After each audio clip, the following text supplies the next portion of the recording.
Hoy, vamos a analizar las 6 muertes más absurdas jamás registradas, desde una mujer que literalmente ahogó su propio cerebro, desde el interior para verse mejor, hasta el rodaje de un videoclip que terminó cuando un potente ventilador en marcha hizo algo inesperado. 18 de marzo de 2015 en Mojave, California. Un túnel de viento aeroespacial abandonado yacía tras vallas rotas y arena arrastrada. Luces de sodio de una instalación vecina proyectaban un brillo tenue sobre el hormigón, en la boca de la toma. El lugar parecía desierto desde la distancia, pero ciertos sistemas eléctricos seguían activos dentro. Horas antes, aquella noche, Jenna Corea, 19 años, llegó con 2 amigos. Era una aspirante a actriz de videoclips, que buscaba crear su propio videobook. Lo bastante sólido para conseguir trabajos remunerados, trabajaba a tiempo parcial en una tienda, y gastaba casi todo su dinero en vestuario e iluminación alquilada. Era muy disciplinada ensayando, y estaba acostumbrada a repetir tomas, hasta lograr el movimiento perfecto. Los entornos industriales le eran completamente ajenos. Había visto fotos del túnel de viento abandonado en internet años antes.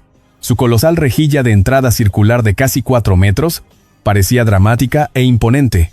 Imaginaba el viento agitando su cabello y ropa. Para una escena de alto impacto, nunca consideró en qué lado de la estructura estaba de pie. El plan era sencillo: grabar unas tomas junto a las hélices e irse. Entraron por una sección doblada de la valla metálica. No había vigilantes a la vista en ese momento.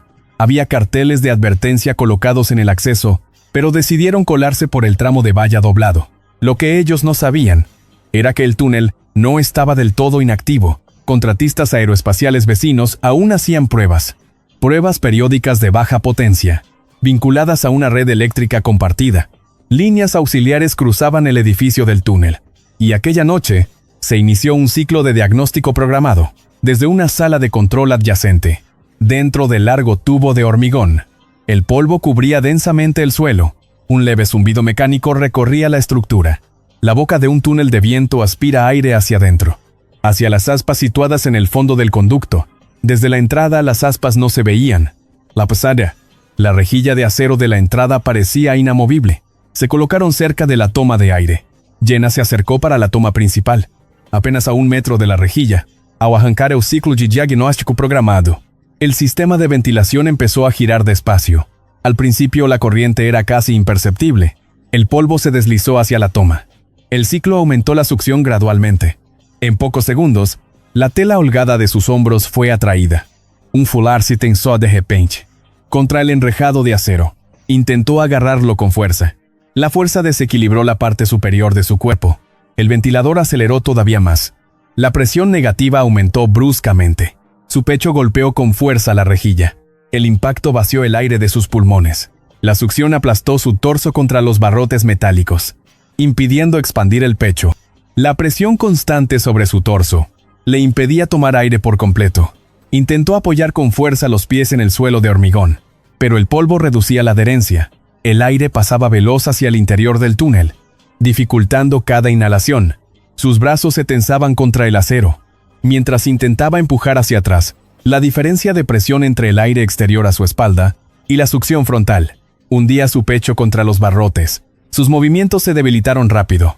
Un amigo intentó tirar de ella, pero no pudo vencer la corriente. Llamaron de inmediato a emergencias. El extractor tardó segundos en apagarse, tras pulsar el botón de apagado cercano. Para cuando el aire por fin cesó, se había desplomado bajo la rejilla. La ayuda tardó unos 9 minutos. Yacía inconsciente sobre el frío hormigón. Los intentos de reanimación allí fracasaron. Declararon su fallecimiento en el acto. El forense determinó que murió a causa de un traumatismo torácico severo y asfixia. Sufrió fracturas en varias costillas por el impacto contra la rejilla. Tenía los pulmones gravemente contusionados, y la constante presión del pecho le impidió respirar, provocándole una falta de oxígeno letal. Jamás llegó a tocar las aspas. Denunciaron al dueño por deficiencias de aislamiento y seguridad. Reforzaron las vallas y añadieron carteles. Y cambiaron los protocolos de activación, exigiendo despejar el área previamente. Era 3 de septiembre de 2016 en Key Largo, Florida. El agua estaba inmóvil bajo el sol del atardecer. El arrecife, marcado por unos pocos barcos anclados. Una pequeña consola central flotaba junto a una cornisa caliza a 40 pies El plan parecía pura rutina, el peligro residía en la profundidad, la corriente y pequeñas elecciones de equipo bajo aguas cristalinas. Aaron Pike, de 33, trabajaba de técnico de climatización entre semana. Estaba acostumbrado al calor, a espacios estrechos y a resolver problemas sin ayuda. La pesca submarina era su escape. Controlaba sus tiempos de fondo con un reloj de buceo y buscaba peces más grandes cada temporada. Creía que un equipo sencillo reducía los fallos. Hace poco había reemplazado su viejo cinturón de plomo zafable por uno fijo, con hebilla de fricción que requería 2 manos para abrirse. Decía que le parecía más seguro y que no se movía al aletear con fuerza. Sus amigos le insistían en que buceara acompañado. Conocía de sobra la regla de bucear con un compañero, pero decidió pasarla por alto. Esa mañana zarpó de un puerto deportivo pasadas las 10, consultó las mareas y se dirigió a un arrecife de meros. El objetivo era una cornisa que caía a unos 40 pies. Más profundo de lo que solía bajar de continuo. Las tormentas habían empujado una suave marejada por el canal, y los capitanes de alquiler advirtieron sobre las corrientes que se formaban cerca del paso. Colocó la bandera de buceo y ancló contra la corriente. El peligro real no era el clima, sino las constantes inmersiones en apnea profunda, sumado al riesgo de enredarse con rocas o peces. Arponeó un enorme mero negro bajo un saliente rocoso, varilla encajada en la piedra. Subió, tomó aire y bajó de nuevo a liberarla. Testigos en un barco cercano le vieron repetir este proceso varias veces. Cada intervalo en superficie se acortaba, pero evitaba respirar hondo para no perder tiempo. Se giró de espaldas para respirar mejor. Luego volvió a sumergirse sin apenas esperar. En el último descenso, movió el arpón y el pez salió disparado de la cueva. La línea se tensó de golpe.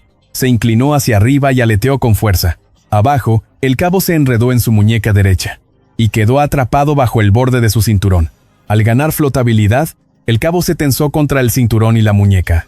Frenando su ascenso, su aleteo se volvió irregular. A unos 3 metros de la superficie, su cuerpo se enderezó y sus brazos flotaron inertes. El pez seguía batallando, manteniendo la tensión del cabo. Él nunca llegó a salir. Pequeñas burbujas ascendieron lentamente. El barco cercano cambió de rumbo y se aproximó. Aaron flotaba boca abajo, aún atado. Las olas balanceaban sus hombros. El pez se soltó de la varilla, dejando el cabo destensado, pero seguía atrapado bajo el cinturón. No se movía. El capitán del catamarán cortó el cabo y lo giró. Llamaron a emergencias de inmediato. Por radio y teléfono, la policía marítima y los bomberos interceptaron el barco en el puerto. Continuaron con la reanimación durante el traslado. Declararon su muerte poco después de llegar a un hospital local. El forense determinó que la causa de muerte fue ahogamiento por síncope de apnea, complicado por atrapamiento. El cabo enredado y el cinturón bloquearon su ascenso, o soltar el lastre. No había indicios de infarto cardíaco, sin drogas ni fallas técnicas, más allá de su propia configuración. El informe del accidente detallaba buceo en solitario profundo, intervalos cortos de superficie repetidos, y un cinturón trabado como factor determinante. Se descartó cualquier indicio de criminalidad. Su club de buceo cambió las normas en semanas, exigiendo parejas de buceo y sistemas de lastre rápido para salidas organizadas. En el tablón del puerto deportivo, una advertencia de seguridad ocupó aquel lugar, donde antes él solía colgar fotos de sus capturas. 21 de octubre de 2018. Era el 4 de mayo de 2014. En el tableau de Baton Rouge, Luisiana, el aire húmedo olía a polvo. Y pienso, focos de pinza zumbaban sobre un reñidero de contrachapado. Sillas plegables arañaban el hormigón. El dinero cambiaba de manos junto a las paredes. La multitud se inclinó, esperando un resultado rápido que esta noche parecía seguro. Tras largas jornadas en carreteras y vertidos de hormigón, Ricardo Álvarez, 52, había pasado décadas en la construcción. Un divorcio reciente e impagos de la hipoteca lo empujaron al juego de fin de semana. Apuntaba sus apuestas en una pequeña libreta de espiral y llevaba billetes doblados en el bolsillo delantero. Los lugareños lo conocían por apostar fuerte y celebrar ruidosamente. La presión financiera había crecido. La primavera, refinanció su camioneta y volvió a retrasarse. Le dijo a un amigo que lo solucionaría con una victoria limpia. Estaba convencido de que un gran triunfo solucionaría meses de ruina financiera. Ignorando cuántas veces había perdido ya esa misma noche, apostó casi todo lo que tenía a un gallo. Equipado con espuelas de acero de 4 pulgadas al atardecer, el establo estaba lleno hombro con hombro fuera. Un generador traqueteaba, Un cartel escrito a mano prohibía el paso. Varios alargadores cruzaban el suelo cerca de la cuerda. Los cuidadores trajeron a las aves y las soltaron. Rico estaba junto al tablero mirando fijamente a su gallo. El combate fue corto. Su gallo asestó golpes limpios, y el otro flaqueó. El árbitro decretó el final.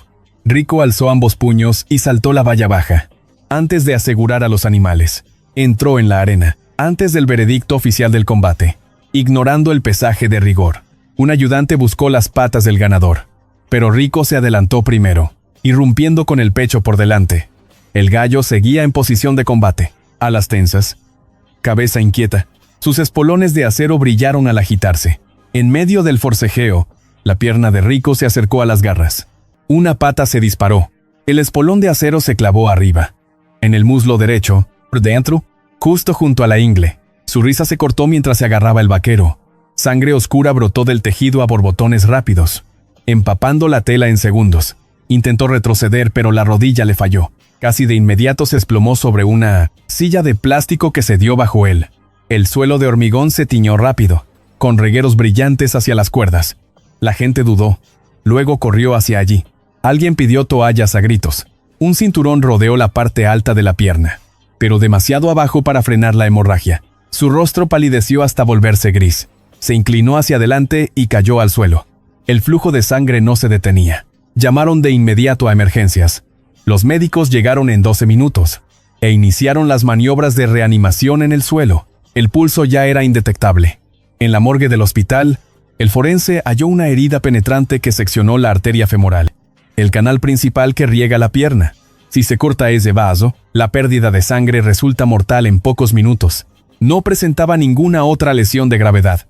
La causa del fallecimiento fue una hemorragia masiva por la herida del muslo. Como Rico murió sin cobrar, la apuesta nunca se cerró, y el dinero en disputa no se pagó. Los organizadores se marcharon antes de que los agentes terminaran. El propietario cerró el establo a los pocos días. Su distanciada hija emitió un breve comunicado condenando el juego ilegal. El caso se cerró sin arrestos esa noche. 12 de agosto de 2017. Tempe, Arizona. Fuera, la temperatura superaba los 105 grados. Dentro de un segundo piso cerca del campus, 5 garrafas de agua sobre una mesa plegable, junto a una báscula y una tabla manuscrita titulada Depúralo todo. El plan parecía simple e inofensivo. Ese mismo año, Kelsey Marion, de 24 años, consiguió algunos seguidores con rutinas extremas de desintoxicación. Trabajaba a tiempo parcial en un bar de zumos y se enfocaba en la hinchazón, piel limpia y cambios rápidos de peso. No tenía ninguna formación médica y recurría a foros antes que a médicos. Andaba justa de dinero y buscaba atención. Sus amigos decían que competía con las modas. Si alguien promovía un ayuno de 24 horas, ella aguantaba más. Si recomendaban un galón de agua, ella lo duplicaba. Prefería los desafíos, que sonaran simples y dramáticos. Aquella tarde, empezó lo que llamó la limpieza de 5 galones. El objetivo era beber 5 galones de agua en un día, para demostrar que el cuerpo no podía sobrehidratarse. Ella insistía en que los riñones procesaban cualquier cantidad de agua, siempre que fuera pura, ignorando los límites médicos para procesar líquidos. Se pesó antes de comenzar y apuntó la cifra para registrar los cambios. Había comido muy poco aquella mañana. Para el segundo galón, ingerido durante casi la primera hora, se quejó de chapoteo estomacal, pero siguió caminando entre la cocina y el dormitorio para no vomitar. Con el tercer galón, orinaba con frecuencia y vigilaba la báscula, confundida al ver que ganaba peso. En vez de perderlo, pese a su evidente malestar y claros síntomas, continuó porque detenerse arruinaría todo el reto. Su habla se ralentizó conforme avanzaba la tarde. Se la veía sonrojada e inestable, pero insistía en estar bien. Hacia el cuarto galón, comenzó a sufrir una fuerte migraña. Le confesó a su compañera tener dedos entumecidos. Vomitó en el fregadero. Se enjuagó y regresó con otra jarra. Su compañera declararía después que lucía pálida y con mirada perdida. Tras consumir casi todo el quinto galón, se levantó rápidamente para pesarse una vez más. Sus piernas fallaron. Su brazo derecho se encogió contra ella. Apretó la mandíbula y cayó de espaldas, golpeándose con fuerza la nuca contra el borde de la cómoda. Antes de desplomarse en la alfombra, su cuerpo se tensó, sacudiéndose con una serie de convulsiones. Sus talones golpeaban el suelo con saña impactos rítmicos. El ataque duró 1 minuto entero. Le brotaba espuma por la boca. Su respiración era ya débil y superficial. Al cesar los espasmos, no respondía a nada. Llamaron inmediatamente a los servicios médicos. Los sanitarios llegaron en minutos, encontrándola completamente inconsciente. Con pulso débil y respiración irregular, le administraron oxígeno y la evacuaron de urgencia al hospital. En la ambulancia perdió el pulso y dejó de respirar. Los esfuerzos por reanimarla continuaron en urgencias, pero resultaron totalmente inútiles. Confirmaron su muerte poco después de ingresar. El forense dictaminó unos niveles de sodio críticamente bajos en sangre, compatibles con una hiperhidratación grave. La autopsia no reveló ninguna fractura craneal, ni hemorragia cerebral tras la caída. La causa real de la muerte fue intoxicación hídrica. Los investigadores confirmaron. Se grabaron 2 videos cortos ese mismo día que documentaban el inicio del reto, y una actualización a media tarde. Ninguna grabación captó el colapso en sí. Se determinó que la muerte fue accidental. En las semanas que siguieron, las autoridades sanitarias locales mencionaron el caso en charlas informativas sobre sobrehidratación. Su compañero quitó de la pared la tabla de peso manuscrita. La báscula se quedó en la esquina de la habitación, en un campo abierto cerca de Boone, Carolina del Norte. Una efigie de madera de 30 pies ardía tras la cuerda. Mientras el viento seco esparcía chispas sobre la hierba, la música sonaba sobre el crujir de la madera. La gente se acercaba buscando calor. La estructura parecía estable, pero sus vigas internas ya se debilitaban bajo la luz del fuego. Tyler Boone, de 24 años, junto a la cuerda, trabajaba para una empresa de paisajismo, manejando maquinaria pesada y motosierras. Sin dudarlo, prefería los trabajos físicos con resultados visibles. Aquel otoño le habían reducido las horas, y sus amigos notaban que bebía más bajo estrés. Llevaba bebiendo sin parar desde el anochecer. El festival era informal, organizado por voluntarios locales. La efigie central estaba hecha de palés apilados y madera vasta en torno a un centro hueco, diseñado para dirigir el calor hacia arriba. Esa misma tarde, alertas de ráfagas advertían de vientos cambiantes, de hasta 20 millas por hora. El perímetro de cuerda estaba claramente marcado, y él pasó por encima. Había extintores sobre una mesa plegable cercana. Mientras el fuego se intensificaba, las llamas devoraron los soportes internos. El viento empujó el fuego por el centro abierto, creando una fuerte corriente vertical. Un voluntario hizo señas para que retrocedieran. Algunos retrocedieron, otros siguieron cerca. Tyler cruzó la cuerda floja y caminó por la base de la estructura. El terreno junto a la efigie era irregular, lleno de desniveles y tierra suelta. Los tablones carbonizados ya caían hacia adentro. Al golpear soportes debilitados, retrocedió varios pasos. Luego corrió hacia la abertura del centro. Varios voluntarios intentaban desesperadamente alejar a la gente. Mientras él corría hacia el hueco, su hombro chocó contra un soporte, que estaba medio consumido por el fuego. El madero ya estaba muy quemado en su parte central. En cuanto chocó la madera restante, se astilló y cedió. Las vigas superiores, ya debilitadas por el calor constante, se desequilibraron por el peso y se derrumbaron. Segundos después, la parte superior se hundió y colapsó. En vez de cruzar la abertura, cayó directamente al interior hueco. Mientras los escombros en llamas caían sobre él, el núcleo ya se había consumido por completo, convirtiéndose en un pozo de brasas y ceniza dentro del núcleo. La temperatura era muy superior a la del perímetro. La corriente elevaba las llamas en una gran columna. Testigos describieron cómo ardía su ropa. En segundos, maderos ardiendo cayeron sobre su espalda y piernas.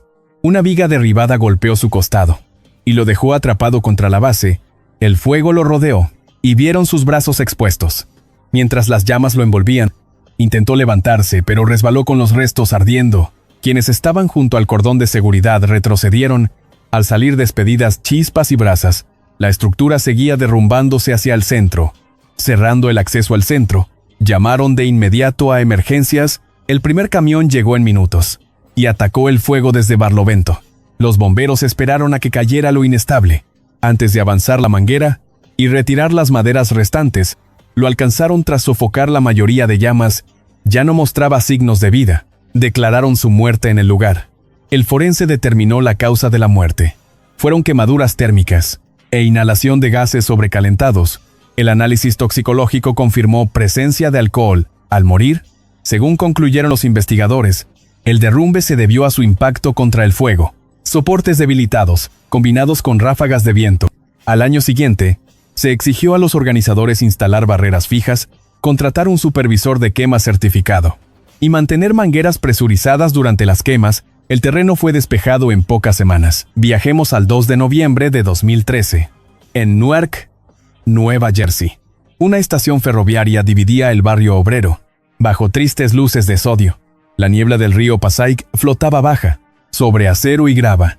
2 trenes de carga bloqueaban el cruce. El paso elevado estaba iluminado y vacío. En el extremo de aquel corredor, Marcus Hale, de 27 años, terminaba su turno en el almacén, cargando palés y clasificando devoluciones. Era un hombre callado y constante, de esos que hacían horas extra. Vivía alquilado en una habitación cercana y caminaba para ahorrarse el autobús. Llevaba una rutina muy estricta, intentando ganar minutos al reloj, agotado y ahogado por las deudas. Prefería cruzar por el hueco entre vagones parados, evitando las escaleras del paso elevado. Le habían advertido sobre aquel lugar y de los sustos en ese cruce, pero no les hacía caso si calculaba bien el tiempo. Llevaba puestos auriculares de diadema con cancelación de ruido, y a menudo caminaba mirando la pantalla de su móvil. De noche, la llovizna humedecía el balasto y las vías. 2 trenes de mercancías esperaban en vías adyacentes, en el paso a nivel, bloqueando el camino. Las señales rojas cortaban una vía, pero la vía de cercanías contigua seguía activa. Lejos, en la distancia, unos faros se acercaban a toda velocidad. El paso elevado estaba abierto e iluminado, pero él prefirió meterse entre los vagones. La cajera de una tienda de la esquina declaró luego que vio a Marcus acercarse al cruce. A las 11:35, capucha puesta, móvil en mano, se bajó de la acera y caminó pegado a los vagones de mercancías, buscando un hueco más ancho. Se coló entre 2 enganches y descendió hasta el balasto. La llovizna oscurecía sus zapatos y el acero que pisaba. Se paró a mirar su pantalla y luego siguió por la vía hacia el siguiente hueco. La campana del cruce sonaba lejana por el viento. El tren de cercanías recortaba distancias rápidamente por la vía activa a su derecha. Él ni siquiera giró la cabeza. Los raíles empezaron a vibrar por el peso. Los testigos que esperaban en el cruce bloqueado contaron luego que vieron pisar el raíl más cercano de la vía activa. Levantó el pie derecho para esquivar una placa de vía e inclinó el cuerpo hacia adelante. La locomotora llegó al cruce segundos después. El frontal de la máquina le golpeó la cadera y el muslo derecho, haciendo girar su cuerpo. El brutal impacto lo derribó al instante y lo arrojó con fuerza contra el balasto. El maquinista frenó de emergencia inmediatamente, pero la distancia era demasiado corta. Cayó rodando por la zona de vías. Al pasar el primer vagón, sus auriculares se rompieron al impactar. Su móvil voló de su mano y cayó boca abajo junto a las traviesas. Cuando el tren se detuvo tras el paso, Marcus yacía parcialmente sobre el balasto, cerca de la valla. La sangre tiñó las piedras al borde de la vía. Avisaron del impacto a las 11:38. Se llamó a emergencias de inmediato y se presentaron en minutos, pero no presentaba pulso ni respiración espontánea en la escena. El forense determinó que la causa del deceso fueron múltiples traumatismos contusos por el brutal impacto de un tren, incluyendo un traumatismo craneal mortal y sangrado interno. El análisis toxicológico dio negativo en alcohol y drogas. Testigos confirmaron que cruzó entre vagones de mercancías e invadió la vía activa. Mientras el paso elevado seguía abierto, la autoridad de transporte amplió el vallado y colocó señales de advertencia mayores. Su empresa introdujo charlas de seguridad y facilitó transporte nocturno, en lanzadera hasta el paso autorizado. Gracias por acompañarnos. Para descubrir más casos, haz clic aquí.